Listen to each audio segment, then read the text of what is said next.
Mike Radich here, and I'm now joined on the phone by former Bellator Welterweight champion, Lyman Good. Lyman, how are you? Good, Mike. How are you? I'm doing good. Lyman, you got a fight coming up this Saturday night at CFFC 43. Before we start talking about that fight, let's go back in time a little bit. Let's go back to Bellator. Let's go back to the tail end of your Bellator run. You defeated Dante Rivera in your last outing back in April of 2013. You defeated him by decision. Then what happened? Because obviously the fight before that was against Koreshkov for the tournament championship. You came up a little bit short in that, but you were their champion before. You performed very well for them. You come off a win, and then all of a sudden you're released. So what exactly happened with Bellator? Let's start there. Bellator and I had a very good relationship together, and it was a mutual understanding that I had been with the organization from its very beginnings, from the inception of Bellator, and I've given 4 years of my career in dedication to them, and they've helped me out greatly as far as helping me come up and helping me build my career. So, it was just a mutual understanding as far as, allowing me to see if there's, other opportunities out there and to pursue, other things. Mm-hmm. After the Dante fight, they were, once again, we had a great relationship, at least at the time, Bjorn and I, we went back and forth about, what my career would be. And, he was able to understand that I just, wanted to just see what other opportunities were out there. Mm-hmm. Now, after you left Bellator, your next stop was Season 19 of The Ultimate Fighter.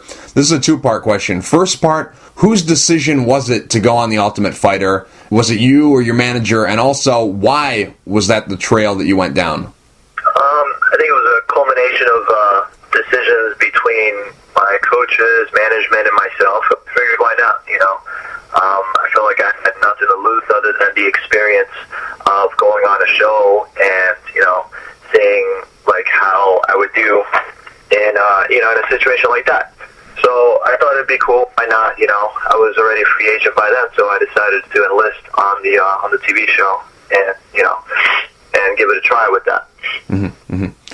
Now, the season that you were on, season 19, that featured middleweights and light heavyweights. Now, was there ever a thought of you going to middleweight? Because obviously you were trying to make it in the house at that weight class. Was that ever the thought, moving up in weight? Because obviously, had you made it on the show, it would have been a great decision because you wouldn't have had to cut all that weight. And if you go deeper and deeper in the competition, that means you're cutting weight often and a lot of times in that house. So was there ever a decision to go to 185, or was that just, the perfect storm of going on the show, going at a higher weight class so you don't have to cut that weight? I think that was a prerequisite to going into the, getting my foot in the door with the UFC with the intention of going on the show at 185. But if I were to have been signed, I would have went to 170. Mm-hmm. I feel 170, although I'm a bigger 170, and it's always, it's a brutal weight cut. I've, pretty much got it down to a science, and I'm able to do it. I've done it for, my entire career without fail. I've never not made weight for a fight.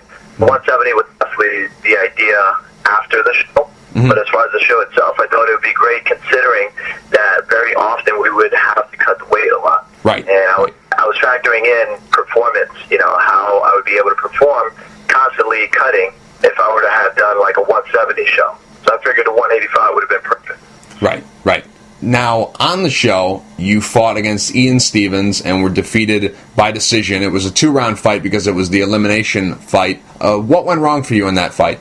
I don't know. I think I might have went out too fast, too strong, going straight for, on the attack or on the offense against this guy. And obviously he's a strong wrestler. So I think I just kind of went out too fast, and I wasn't patient enough. Just, diligent and just waited for the opportunity to try to connect. Aside from that, there are no excuses, man. I don't say that I lost a fight for so and so reason. If he won fair and square, it was a tough fight. It was a good decision, and I after the show, bid him well, and only hoped for the best for him after that. I see. Did you watch season 19 of The Ultimate Fighter? I watched it, and I followed it from time to time because there were also other people, who were close, as far as like local people that I know, like like Eddie Gordon and the other guys. And, you know, I had fellow New Yorkers there, so, you know, I wanted to show support. So I was watching from time to time. You know, granted, I was also busy in training because I wanted to get back into the cage again. So whenever I had the opportunity to catch a show or an episode or follow the results, I did. After the fight against Ian Stevens went up to UFC President Dana White and said, the Bellator champion can't hang in the UFC. Now, do you remember him saying that live? Do you remember being in the moment and hearing that? Or did you just hear that for the first time when you rewatched the episode on TV? And also, when you heard him say that, what went on in your mind? I definitely heard it. You know, as soon as he said it, I right away just called into question two things. You know, there was only one of two reasons why an athlete or someone, you know, representing the sport would say such a comment.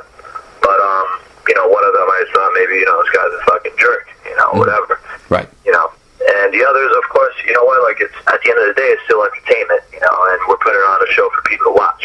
Right. So, you know, I chalked it up, you know, whatever it is, what it is. And then when I watched the show, I saw that it all, you know, pretty much surfaced as far as what it seemed like his purposes behind saying it. And it definitely seemed like, you know, they probably wanted to set an example out of me, considering that I was a former champ for another organization. You know, it's all good. You know, it's fine. I don't harp on anything. You know, I'm not going to be one of those people who like, oh, you know, like, to cry and whine about anything like that. You know, you just got to be tough. This is a tough sport, and there are going to be tough decisions that will happen in your career. You know, so I just looked at it as, you know, motivation. Every time he said that, and I saw the show and saw the comments and everything, you know, I had a lot of people supporting me, and they were behind me, of course, and they were like, you know what, like, that was kind of a, you know, bad move on his part. But like I said, you know, I don't hold anything wrong against anyone, because at the end of the day, it's still entertainment, you know, and you need that kind of stuff. I just look at it as motivation. Now, going into that house, going into the elimination fight to make it in the house, how much pressure were you feeling? Because there were a lot of people, obviously you're a former world champion, you have a lot more experience than these guys that are coming into the house with you, and, you know, a lot of people thought you should have probably been in the UFC, you know, not having to go through the show, so a lot of people thought that you were the favorite going into it. Was there a lot of pressure on you? Did you feel a lot of pressure going in there? Not necessarily. I do a pretty good job of, you know, trying to, you know, keep my priorities intact and, you know, keep my head in the game. And I knew that going into the show that there would have been, you know, some drawn attention, considering, you know, that I had a little bit of experience over some of the other guys. But I never factored that in, you know, because at the end of the day, you know, someone's record could just be a number, and you have a lot of people who, in this sport, the caliber of you know, the people entering the sport is getting better and better and better. So I don't look behind me as far as the past fights and past experiences I had. I just looked at, you know, that I was going on the show with a mission, and that's all I was focusing on. You know, you could have someone with like 3 fights, and someone who's had a bunch of fights, and at the end of the day, it really winds down to who wants it the most. You know, so I haven't factored that in too much. With your experience and your resume and just your talent, a lot of people thought that you were going to make it to the finals and win the whole show. That didn't end up happening because you failed to make it in the house when you were defeated by Ian Stevens. Looking back on that whole situation, do you view the Ultimate Fighter and failing to make it into the house, do you view that as the lowest point in your career, or you just look at it as a learning experience? It's a learning experience. Anybody in this sport has to go in there with an empty cup, knowing that, you know, there's going to be losses and there's going to be wins. And when it's good, it's really good. When it's bad, it's really bad. But granted, that's what it takes to be, you know, to be a fighter. To be a competitor of the sport, it takes a lot of, you know, mental toughness. You got to be durable. You got to be able to have thick skin and just get past your losses, because everybody loses. You know, I'm not somebody, again, you know, who harps on things. I don't hold anything wrong or anything against anybody. You know, I don't look at it like, you know, I hold it in negatively. If anything, everything's positive. I look forward. I don't look backwards in time, and I just use things to help drive me and propel me in the right direction. I just learn from my mistakes and from my past experience. Overall, start to finish, from the tryouts, the audition process, to the elimination fights, overall, how was the experience? The experience was great. I mean, like I said, this is a dog eat dog kind of world, and people who they're going to totem pole their way up the food chain and try to make it to the top, and that's in any sport. I had a great experience of meeting meeting Frankie Edgar and BJ Penn, and work with some of the other coaches. And aside from that, it was a great experience overall. You have to be willing to put everything out in the line in order to reach success. If you don't put yourself out there, and if you don't try, or if you're not willing to lose, then you're never going to win. Mm-hmm. So as far as the experience in that, I take that away from the whole entire experience. Right. Now, what was the main thing you learned about going through that process? Was it fighting? Was it something that actually had to do with stuff going on in the cage, or was it the business, the stuff outside of the cage? What was the main thing you took away, whether it was from fighting or from the business side of this sport? Slightly a little bit of both, but mostly fighting. I've been through the whole business aspect of everything with Bellator, and we've always had, again, a good relationship I had with them as well, and I've been on the business aspect of it, and I completely understand it. And, aside from that, I think my biggest takeaway from the experience was more physical, just more as far as my training and, my level of experience and expertise. Just obviously things to improve on. Mm-hmm. Just curious, when you didn't make it onto the show, did Bellator try to re-sign you? No, wasn't any direct contact after that, at least that I know of. My management takes care of all that. No. Okay. I see. Now, obviously, the show ends, then you go back to the gym, work out, all the stuff, try to get better, try to improve, and then look at the next step in your career. What offers were on the table? Obviously, you ended up with CFFC, but what offers were on the table? Who was your manager talking to after the show ended and you went back to the gym and tried to regroup? Well, we had several of the other local events as well, but another one was World Series, and they were looking to sign me. They wanted a fight. It was that and CFFC, and those were the two that stood out for me. Why CFFC over World Series? CFFC has been putting out good shows. It's a good promotion. As far as the amount of time, as far as commitment-wise, I had just separated from long marriage I had with Bellator. I had a great opportunity and a good long run with them. So I didn't want to hop into something else that was going to be long term just yet. I kind of wanted to see what's out there and other opportunities.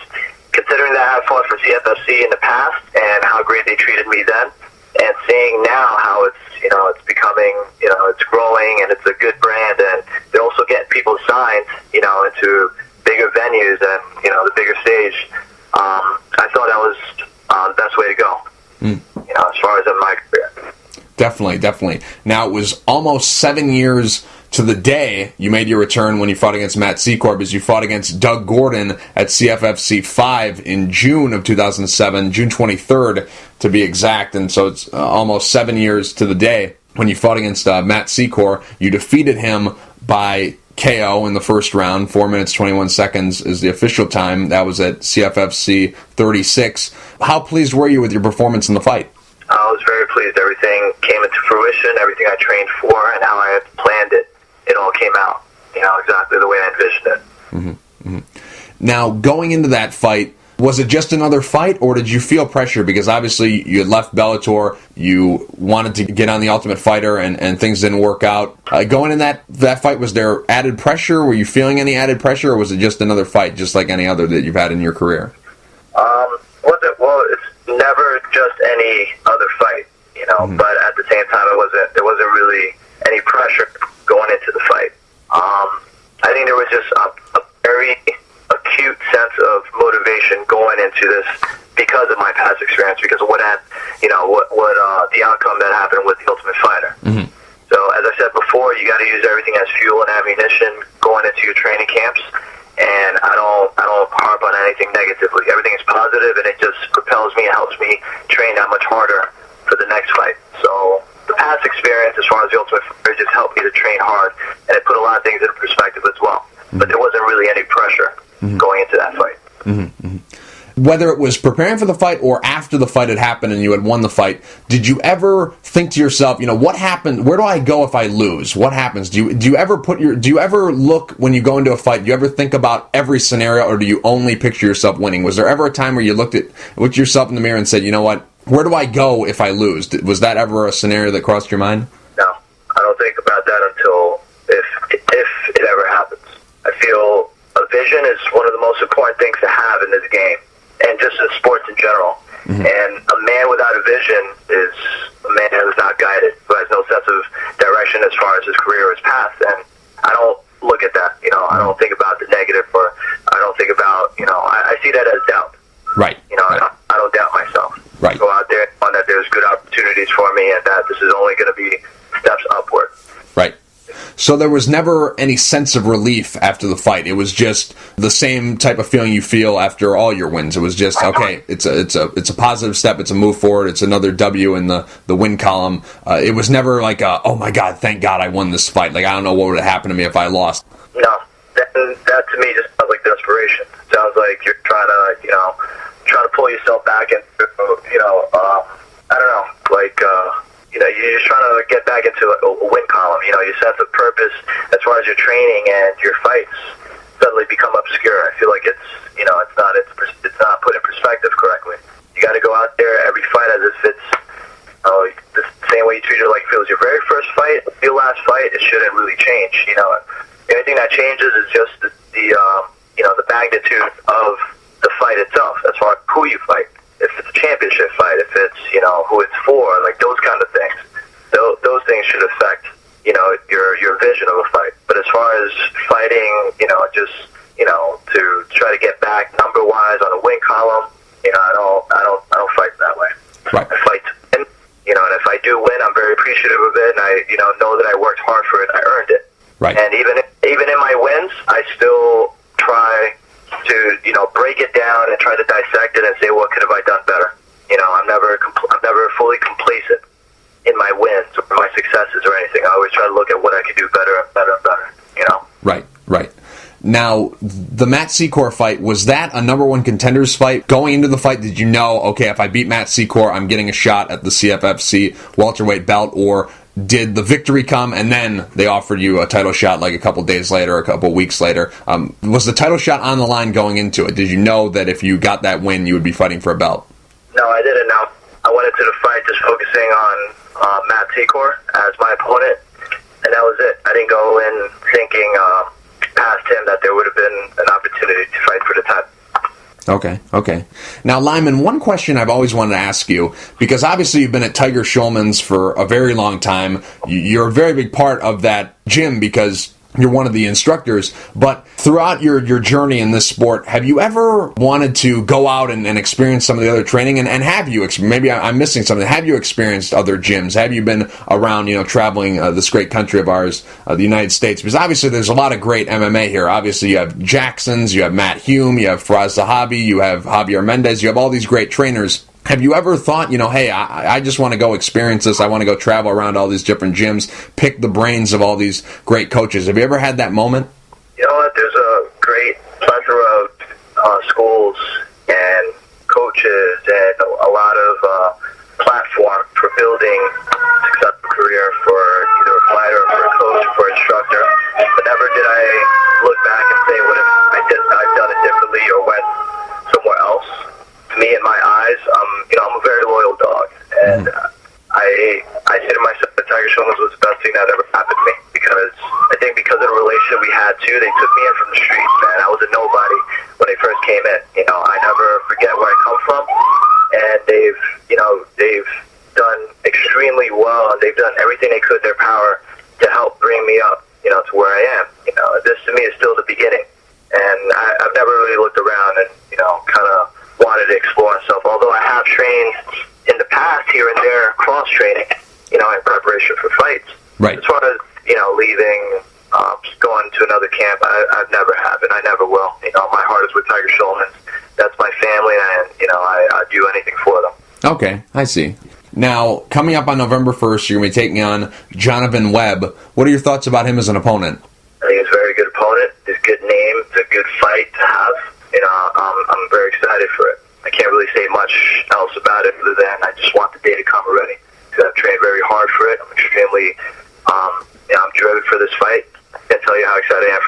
opportunity. Since you are fighting for a belt, do you still have your Bellator belt, or when you lost to Ben Askren, did you have to give it back? No, I still have the same exact one. Okay, that's good. Actually, at the school. Okay. Exactly. Now, the fight is taking place on Saturday, and here we are on a Tuesday. So, what's your schedule looking like from now until the fight? I'm still getting some training. I'm actually just getting back from New Jersey. I trained this morning, trained yesterday, going to train again tomorrow. Nothing much, man. Like I mentioned before to you, that you have to focus on your vision. You know, you have to look forward and see yourself winning and focus on that, and just keep playing everything over and over in your head of how you see it going. You know, that's about it. There's not much you can do from here on out until the fight. How have you envisioned this one ending? How do you see yourself defeating Jonathan Webb and getting that CFFC welterweight strap around your waist? Winning the fight. That's my vision. I just see my hands being raised at the end of that fight. Okay. Sounds good. Fair enough. Lyman, real quick before I let you go, do you have any sponsors you'd like to thank, and is there anything you'd like to say to the fans? I do. Supplement company. Always been there for me from day one. And I think right here, they've been providing me with, really that brutality that I put it through. I can show them, of course, that's my team, that's my family, man. I love them to death. I guess I'll do anything for them. That's that. As far as my supporters and, people who always followed and supported me, I want to thank them. And, if people are going to watch or who are just staying in touch and, trying to follow up on the fight, I will promise you that I'll give nothing but my absolute best and all of my heart to that fight. And I won't let people down. I'm excited for that. I'm excited for the fight. And I want to thank everyone again for their support, for watching, and for being behind me. Lyman, thank you for taking the time to talk. I really appreciate it. Good luck this Saturday night at CFFC 43 against Jonathan Webb. All right, thank you. Thank you for your time.